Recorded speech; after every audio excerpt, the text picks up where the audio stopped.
Hi, and welcome to Omni Edition Garden City. I'm Dan York. This week on the program, Derek Fisher will be here. He is Garden City's brand new superintendent, and we're going to talk about his new role with the Garden City Public Schools, also talk about the upcoming school year, and talk about the future of the Garden City Public Schools, as well as the future of public education in Michigan. But before we get to that, our upfront segment here on Omni Edition Garden City, and it starts obviously with a new look for our set for 2015-2016. My thanks to the volunteers who helped put this set together. Those include Zach King, Colton Henderson, and Jason Merrow, and of course, Christian Gibbons, who helps us here every day at GCTV. Again, a new look for our set. It's not totally done. There will be more changes to come, including our 20-year-old desk that has been covered and recovered again. That will be leaving our studio, but as they say you can't fight City Hall, but what you really can't fight is a 6-week wait from Lowe's. So when the new desk comes in, we'll have it for you right here on the GCTV set. But a new look for Omni Edition Television and GCTV. Don't forget, our next Garden City City Council meeting comes up on Monday, September 28th at 7 p.m. here at Garden City City Hall. You know the drill. You can be there in person and participate in government in action. You can watch it live right here on GCTV on Monday at 7 o'clock. You can watch it streamed live to Ustream at 7 o'clock, or you can watch it played back on GCTV at 10, 2, 7, and 11. That's Tuesday, Wednesday, and Thursday that week, or you can watch it on YouTube. So for complete details about all the different ways that you can watch a Garden City City Council meeting or any of the other programming here on GCTV, go to www.gardencitymi.org/GCTV. That's www.gardencitymi.org/GCTV. Now, there are lots of big events coming up in our community in the fall, and one of those is the 8th annual DDA Chili Cook-Off and Hot Rod Show, coming up on Saturday, October 10th from noon until 5 o'clock. And it'll be great chili, lots of great entries the last couple of years, lots of great entertainment, and big crowds show up for that DDA Chili Cook-Off. That has become probably one of the biggest events in our community every year. And then the Garden City Business Alliance will be sponsoring the Chili Cook-Off Afterburn from 5 until 9 that evening with additional entertainment. For complete details on both of those events, go to downtowngardencity.org. That's downtowngardencity.org. Now, on that same day, the Garden City Fire Department will hold their annual open house. That's from 11 o'clock in the morning until 3 p.m., and that's sponsored by the Garden City Lions Club. There will also be hay rides between the Chili Cook-Off and the Fire Department open house that day, so make plans, block out the entire day for the Fire Department open house from 11 until 3, and then the DDA's Chili Cook-Off from noon until 5, and then the Garden City Business Alliance Afterburn from 5 until 9 that night. Everything within walking distance of each other coming up on October 10th. Looking a little farther down the road, the Downtown Garden City Santaland Parade comes up on Saturday, November 28th, beginning at 10 a.m. This year's theme is Christmas in the Mitten. So participant application forms are available online at santalandparade.com. That is santalandparade.com.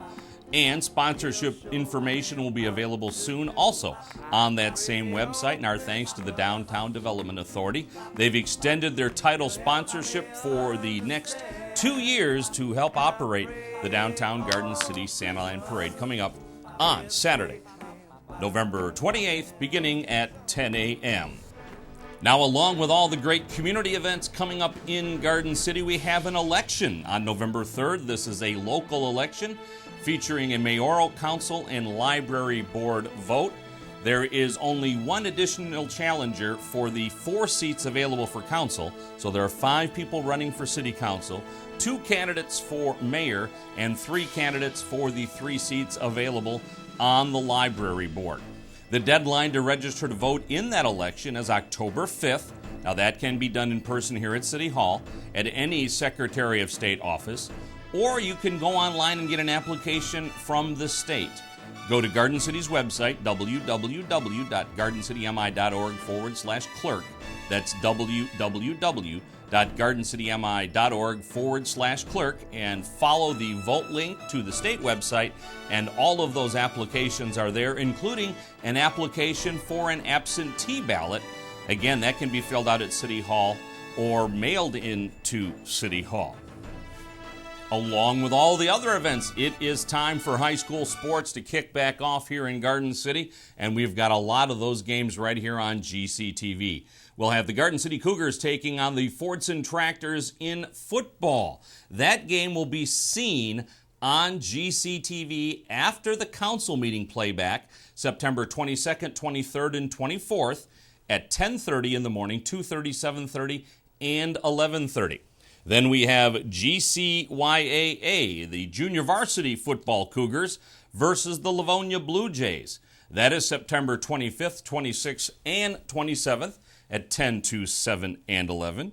And then following that, October 2nd through the 4th, GCHS Football versus Redford Union, and GCYAA Varsity Football versus the Livonia Blue Jays. We also have Garden City High School's homecoming game, along with Cougar Soccer versus Redford Union. So to find the entire schedule, to find the link to the YouTube site where you can watch this, or for all the information on where you can catch the Cougars, go to the city's website, www.gardencitymi.org/GCTV. That's www.gardencitymi.org/GCTV. So when we come back from this very quick break, Derek Fisher will be here. He's Garden City's new superintendent, and we'll talk about the upcoming school year. We'll be right back.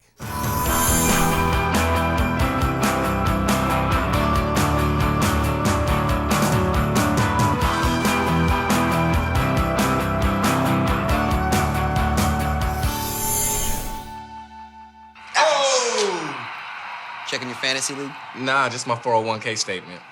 Nice. Where'd you find the money for that? I just been saving a little every month. I can't seem to save anything.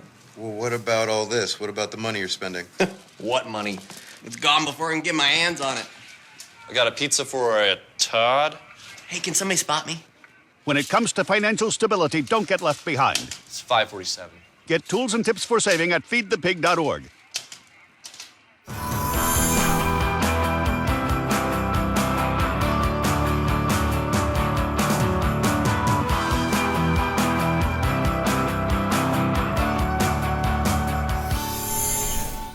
Hi, and welcome back to Omni Edition Garden City. I'm Dan York, and as we promised up front, Derek Fisher, Garden City's brand new superintendent of schools. Welcome back to the program, sir. Thank you, Dan. Good to be back. And congratulations on your new position with the Garden City Schools. Thanks again. Tell us a little bit of background about yourself. You have been pretty ingrained in this community for a while, but for people who don't know you, a little bit about your background. Absolutely. My educational experience as an employee with public schools is been exclusively in Garden City. I'm in my 15th year now with Garden City Public Schools. I had the privilege of being in two of the different collective bargaining groups. I was a teacher in the district for 5 years. I taught in the special ed department, and I also taught social studies, U.S. history at Garden City High School. Okay. And for the past 9 years or so, I've been with the administrative group and held 3 or 4 different administrative positions. I was director of student services for 3 or 4 years, and then 6 years in high school leadership.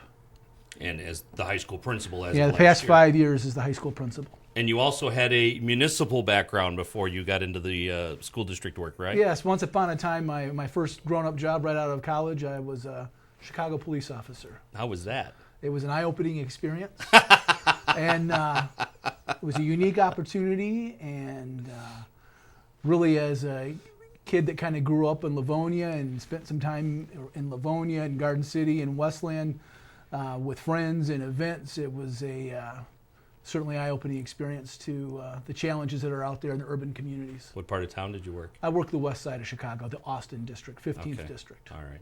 Okay. Fast and furious. There you go. And you mentioned Livonia. You are a Stevenson graduate? Yeah, I graduated from Livonia Stevenson in 1989 and live there currently in Livonia with my wife and my soon-to-be 6-year-old son who just started kindergarten. All right. And where'd you go to college? My undergraduate is from Eastern Michigan, and both of my master's degrees are from Madonna. Okay, very good.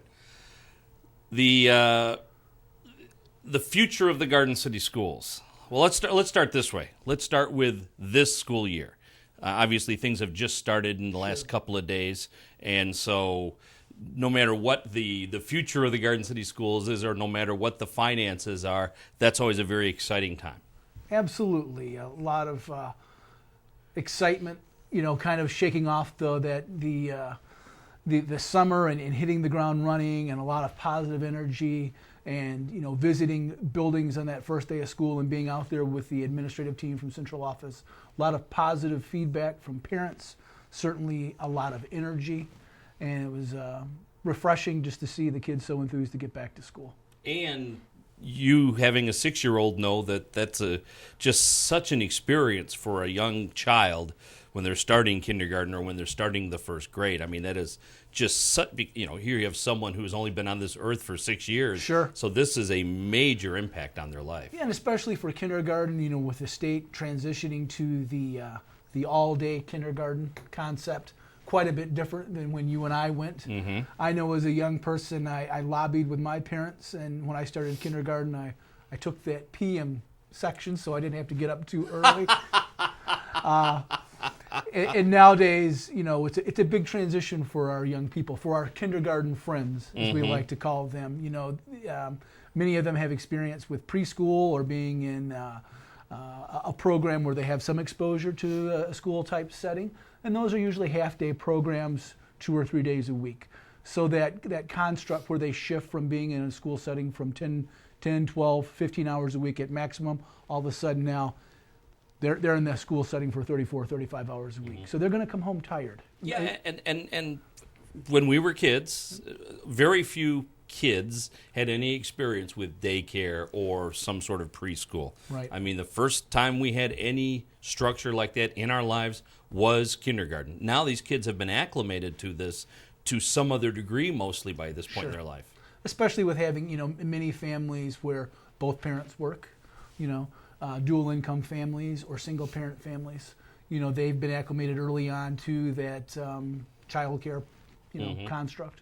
Yeah, and since children are expected to know more by the standards that have been set by the federal government and by the state at earlier ages, that's obviously a big advantage. Yes, there's a lot of expectations with kindergarten specifically from the state of Michigan as far as what they want students to know. And just recently, my son Jack is going into kindergarten. I got online, I looked up those GLICs, as we like to call them, the grade level content expectations for kindergarten.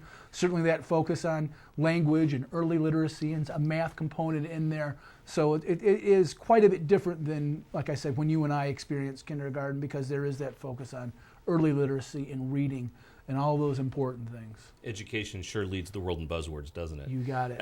Buzzwords and acronyms, right? Absolutely. So, but one thing, and I don't want to take us any more sideways than I have to, Michigan still doesn't require kindergarten, though, correct? That's correct. Kindergarten is not mandated. Okay. So even though they have these high standards for kindergarten, there is the possibility that a child could enter first grade having never gone to school. That is true. Wouldn't want to recommend that because with that curriculum, there's quite a bit of expectations. Yeah, absolutely. So we talk about the new school year. Again, you hit the ground running. You've only had this job for how long now? Officially since July 1, Okay. and if anybody remembers the board interviews and the superintendent search process, or maybe you're familiar with me through the high school and my recent, being the principal there. Mm-hmm. July 1, I was actually with students, but we were out of the country. We were on a European trip sponsored through the Foreign Language Department at Garden City High School. All right.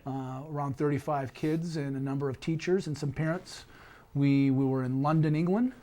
Then we moved into Paris, France, and then pushed south into Florence, Italy, and Rome, Italy. What a great experience. Yeah, my first day as superintendent, we were actually in Rome at the Roman Forum. We had just visited the Colosseum and had moved into the touring the Roman Forum area. And we had a very nice photograph taken with the Garden City Observer saying, "Wish you were here." Right. So it was a great experience to be there with a number of students who previous had never been on an airplane, certainly never been out of the country outside of maybe taking a visit to Windsor. So it was a wonderful opportunity for not only the adults, but especially our students. And beyond the experience of learning itself, and beyond the data and the memorization and what is expected to earn your graduate certificate, school is about learning how to be a person. Absolutely. And what Those person you're skills, going to be. Right. And it's also about enrichment and exposure.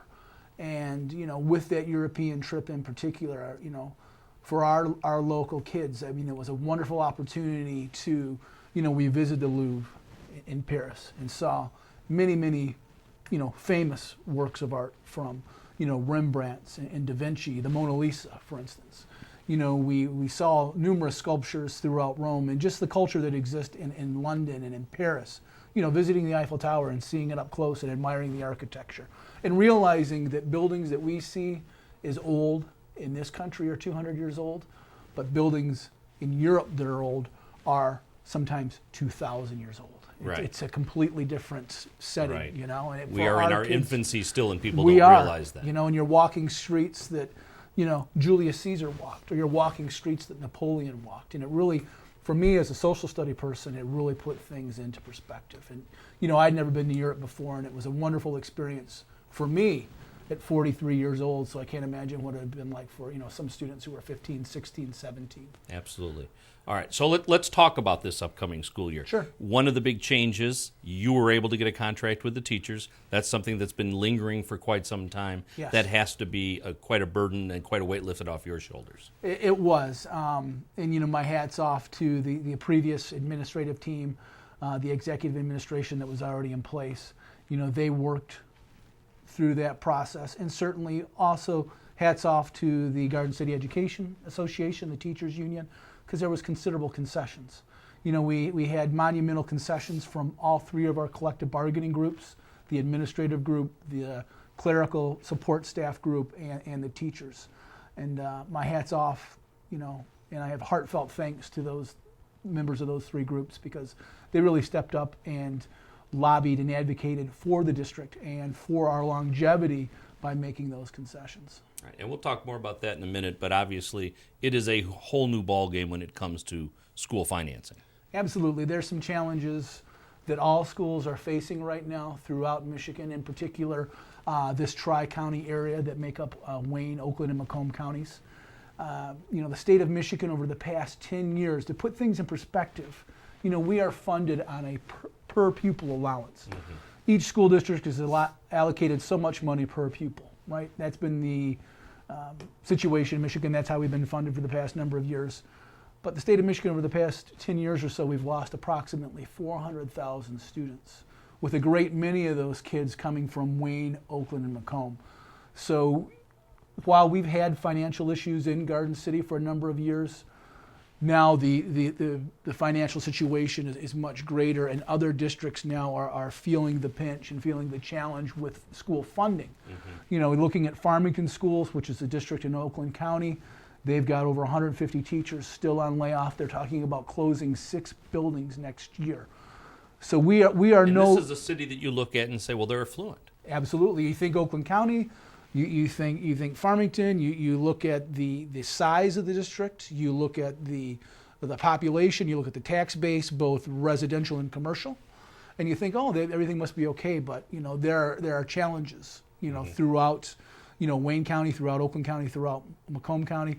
There are some concerns with Plymouth Canton, and Plymouth Canton schools looking at their finances right now. And they're supposed to be the gold standard. That's right. And so we are no longer alone in this fight. The fortunate thing is, we had an early start looking at deficit, preparing for deficit, having a deficit elimination plan approved by the state of Michigan, and making concessions and making headway to weather this storm. Okay. So, superintendent, my focus is, for the community, longevity of this district. Okay. We need to remain an autonomous district, and my team is passionate about that. All right. one of the things that the voters did in this community to help keep the district somewhat more financially solvent was approve a sinking fund again last year. Correct. And this was the second sinking fund millage proposal that the public approved, correct? Yes. What does a sinking fund do, actually? Basically, it gives you green. It gives you money to use towards capital improvements, right? You specify, you earmark what you're going to be working on so that you're not now taking money out of the general fund to throw in at infrastructure or major capital improvements. Specifically looking at some of the things that we were able to upgrade and improve. You know, the high school had boilers that went back to approximately 1974. There was a series, 2 very large boilers, very far from efficient by today's energy standards. And right now there is 6 boilers in there that are much smaller, they're high efficiency. So not only are we able to heat the high school more efficiently, but also costs are much lower. So there's a long-term savings associated with it. Okay. New windows in the high school as well. The roof project was completed. And then I know a lot of people were concerned because it is a big part of this community because it used to belong to the city of Garden City, and also it serves our students and our swim team, but the high school pool. So we were able to get quite a bit of work done this summer and bring the pool back up to a competitive standard. Because it was shut down from, what, February last year? Yeah, approximately February to the end of August. Okay. All right. So that is a big thing for the kids themselves. Absolutely. We run a swim class. We have PE classes. And then certainly with, it's hard to have a swim team without a swimming pool. Sure. That's, yeah, I think they say that. You also bought some new buses, correct? Yeah, 5 new buses. Okay. And then, the fleet has recently been inspected. Mr. Rice has done an excellent job of maintaining the fleet. We do have 5 new buses, and those are in service and daily usage. And again, that's a different animal than it used to be, because it used to be we didn't really we bust high school kids, we bust the middle school kids. Right. Now, not only are we busing those kids, but we're busing elementary school kids now. Absolutely. That we didn't bust before. Going back to the kindergarten concept, kindergarten kids back in the day when they were half-time, there was a lot of walkers with that neighborhood school concept.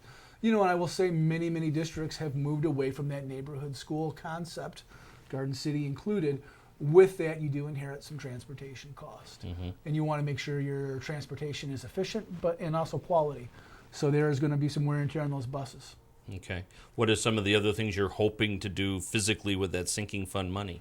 Looking into the future, one of the main items is the high school parking lot. Getting that taken care of. We have some bids that went out. That has been decades, yes, hasn't it? It's been quite a while. I want to say we're going back to when it was actually. It's been resurfaced here and there, but actually right. The last time that it was actually taken down to soil and redone, I think was '88. Oh my goodness! Okay. So we've got a lot of mileage out of it, but it is definitely time to start from scratch, have it all taken up, and then resurface that entire lot. So that's going to start around June 17th, June 18th. Next year. 2016, yes. Okay. All right. Yeah, good to start after the kids get out. That's right.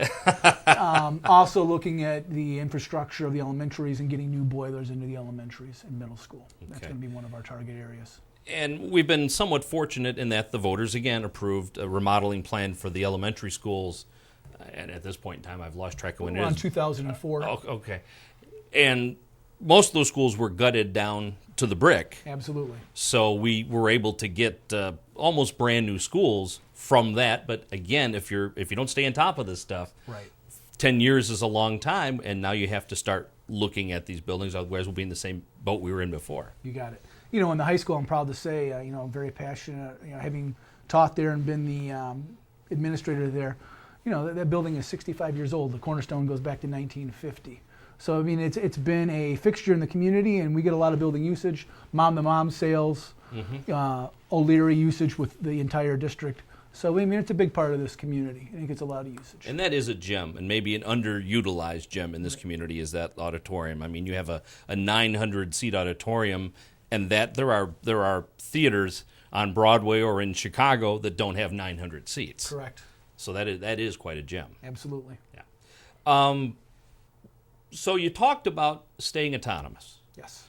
And I won't say the mandate from the state, but the mantra from the state certainly is trying to get everybody to consolidate. And everything should be consolidated and everything should be pushed together for economies of scale. And that's not always worked for everybody. It hasn't.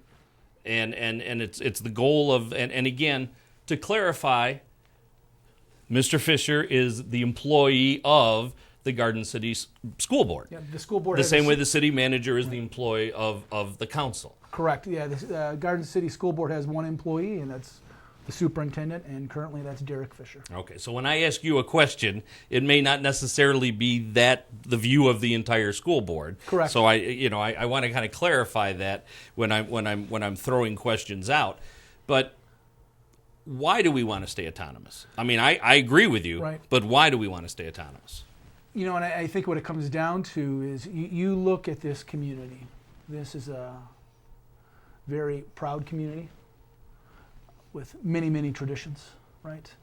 And we want to honor that, and we want to be a good game in town for the children here.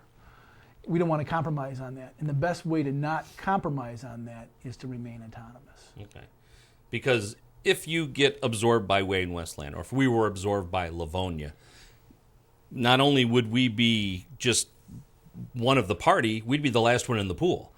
And I don't imagine that we would see the best treatment in a consolidation situations. Now, there may be a situation where consolidation would work with and I'm not trying to put words in your mouth, but with a Crestwood or someone like that. But at this point in time, we believe our best path is to stay autonomous. Yeah, and when you look at Garden City, you know, we've got this unique situation where the district services students from Garden City in a very, very small pocket of Westland. Mm-hmm. The city services Garden City.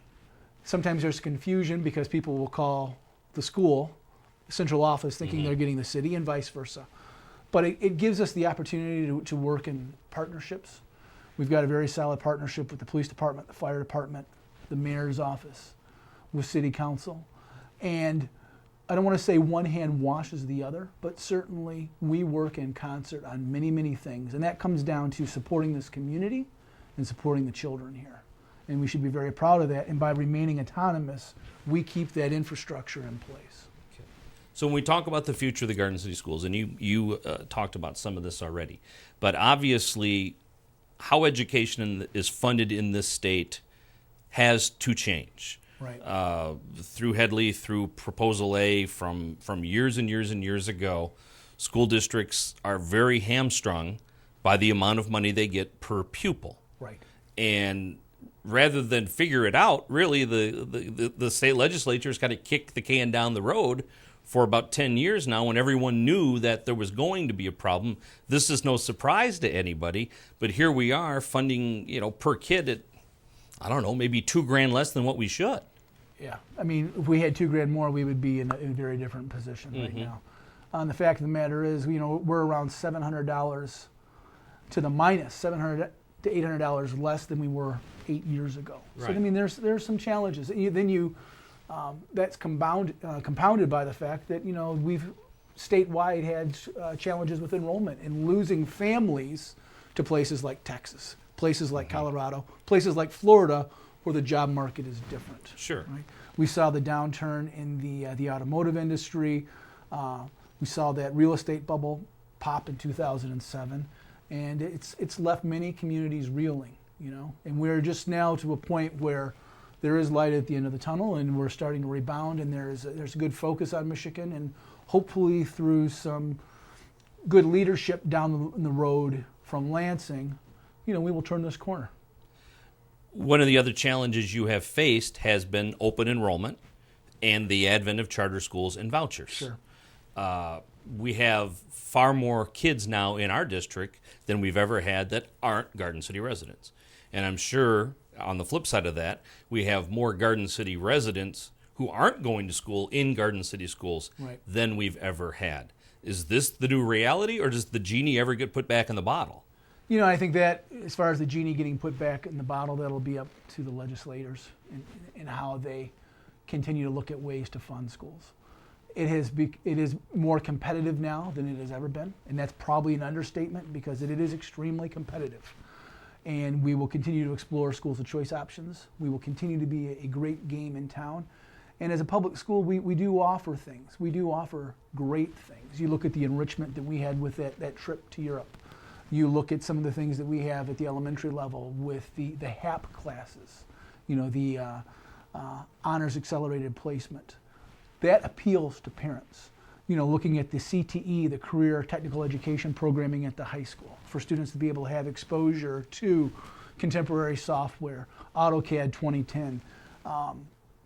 That is competitive. You look at the enrichment opportunities that are there with our advanced placement classes in art and in science and in government, calculus. That is competitive, and that's what we're going to continue to offer this community. Okay. And you more or less answered this question before I asked it, but I guess I was going to ask you, how do you compete with charter schools? But really, those are the answers. It comes down to quality teachers being in those positions. Our instructional staff is our front line. They represent the district. And we have quality people throughout the district, K through 12. Actually, pre-K through 12, because we have a great start readiness program at Lathers Elementary that provides preschool enrichment, with a solid focus on early literacy. Point of pride for the district, absolutely. Mm-hmm. So if I'm a Garden City parent who is entertaining taking my child out of Garden City, or if I am a parent of a child in a different city who's considering bringing my child to Garden City, what would you say? I would say you absolutely look at what we have to offer. Sometimes it's easy to get frustrated. It may be easy to get turned off, but you got to look at the big picture. You have to look at the pre-K through 12 experience, the holistic experience that many public schools, including Garden City, bring to the table. And it's competitive, and I think it's the best game. I'm an advocate, always will be an advocate for the public school setting. Okay. Well, I want to wish you the best of luck. You're going to need Appreciate it. that. Talk about a little bit before we let you go. New administrators and new positions throughout Sure. the district, Yes. including 2 new administrators at the high school. Yeah, 2 new administrators at the high school, and actually there's, the position shifted. Sharon Kohler, who was one of the associates at the high school, moved into the principalship. Mr. Steve Herman, who many people fondly know is our Garden City varsity baseball coach and math teacher extraordinaire. Mr. Herman has moved into the associate principalship, along with a gentleman from formerly of Farmington Public Schools, Mr. Parker Salowich. Okay. Those 3 people make up our high school admin team. Mr. Kip O'Leary, who was middle school assistant principal, recently moved into the principalship position because Mr. Sumner moved over to central office and is my associate superintendent. Kim Lineger, who taught Tech Lab for many years over at the middle school, is the assistant principal of Garden City Middle School. And Miss Rosemary Gross is in the student services position. Okay, she's formerly at the high school. Correct. Okay. All right. So a lot of changes and a new year. A great team, and again, I want to thank the parents, thank the staff, and thank the community at large, because we've had a relatively smooth and successful start of this school year. It's exciting. All right. Well, I wish you the best of luck, and we'll talk to you Dan, soon. thank you. All right. We'll have more Omni Edition Garden City right after you watch.